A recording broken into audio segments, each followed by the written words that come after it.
When I first began to examine the whys and hows of producing a painting about the Vietnam War, I had to first ask myself, self, are you capable of telling that story?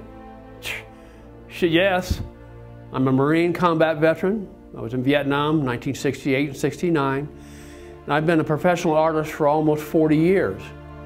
So I did live through those days and do in fact possess the creative nuts and bolts that would enable me to make something of this inspiration. And that is to orchestrate a work of art that would, with a lot of paint and a lot of brushes and a bit of glue and paper, tell stories that still need telling, but do so in a way that no one else has ever done. As I committed to this creatively daunting task, I determined that this was not going to be a typical piece of combat art. Not the guy in the foxhole. I'm not a combat artist. I just happen to have experienced it. I'm not the authority. Each and every warrior has his own memories and his own demons. So this is not going to be a collection of war stories. Many of those individual heroic tales can be found elsewhere. I'll be treating this as an overview of those times. I can only assume that much of what I experienced, what I recalled and felt, was shared by many others.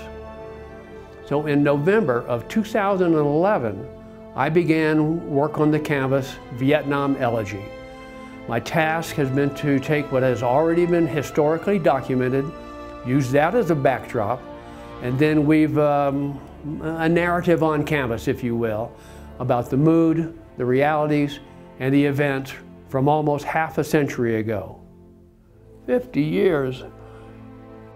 After much thought, I soon identified certain elements and inspirations that I felt needed to be incorporated into the piece. Items that, when hand-painted in extreme detail on canvas, would transport me and most other vets right back in country.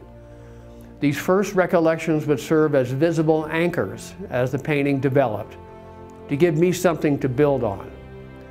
As an example, they would include things like the Claymore Mine and the Jungle Boot. Additionally, I've included a rubbing from the Vietnam Veterans Memorial, the wall. It would be the cornerstone to the entire piece. It speaks symbolically of the depth of our enormous collective loss. Each of these anchor elements, as well as other components that appear on Vietnam Elegy, have a significant importance. Each individual item has a story of its own to tell. If a weapon were given the task of establishing a thoughtful declaration of one's military bearing, this one leaves little to the imagination. Front toward enemy. I was always impressed by the frankness of this bas-relief statement. In Vietnam, the Claymore was an anti-personnel mine commonly used in ambush setups and on defensive perimeters. Housed in a convex, horizontal green plastic case with a pair of scissor legs, it would be stuck in the ground, aimed, and when detonated, propel an arced array of about 700 ball bearings into a kill zone. Nasty. However, on more peaceful days, innovative troops would pry the C4 plastic explosive from the back of the casing, roll it into thick tabs, and when lit, it would provide high-intensity heat to a gourmet-less C-ration meal. And we would chant, "Every day's a holiday and every meal's a banquet."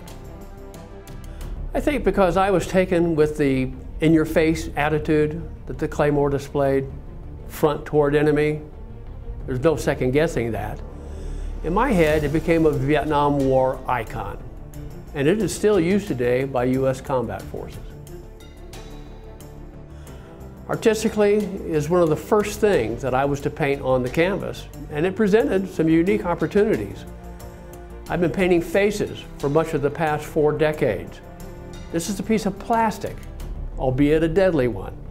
How it realistically appeared on canvas was to become a standard for things to come.